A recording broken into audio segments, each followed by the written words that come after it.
అందరికీ నమస్కారం. నేను మీ నాగమణి. ఈరోజు మీకు ఈ వేప నూనెతో విత్తన శుద్ధి చేయడం ఎలా అనేది చూపిస్తున్నాను.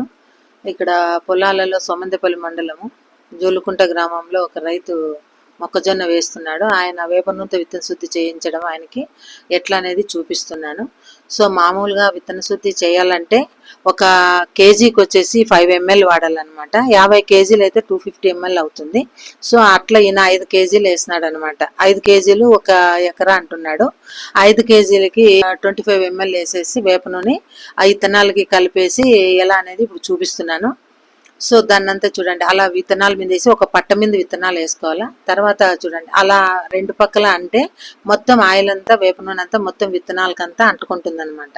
సో ఇది ఎట్లా అంటే ఎందుకు ఈ విత్తన శుద్ధి చేస్తారంటే విత్తనం జర్మినేషన్ వచ్చేంత వరకు భూమిలో ఆ విత్తనాన్ని ఈ వేప నూనె కాపాడుతుంది అనమాట. ఎందుకంటే ఏదైనా పురుగు కానీ ఏమి కూడా మొక్క దగ్గర వేర్ల దగ్గరికి పోకోకుండా ఈ వేప నూనె అనేది రక్షణగా నిలబడుతుంది అనమాట. ఇది ఒక రక్షణ కవచంగా పనిచేస్తుంది.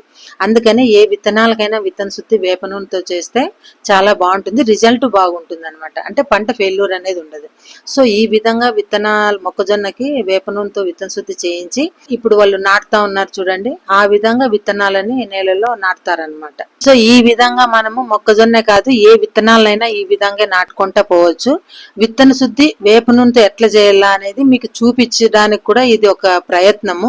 సో ఏ రైతైనా కూడా ఇప్పుడు సోయింగ్ టైం అంటే విత్తనాలు వేసే టైం కాబట్టి ఏ విత్తనానికైనా మొక్కజొన్న కావచ్చు, సన్ఫ్లవర్ కావచ్చు, వేరుశెనగ కావచ్చు, పత్తి కావచ్చు, ప్రతి దానికి కూడా మనము కొంచెం వేప నూనె అంటే ఒక కేజీకి 5 ml వేప నూనె కలిపి విత్తనాలు నాటితే సో మనకి విత్తన జర్మినేషన్ అనేది చాలా బాగా వస్తుంది అనమాట.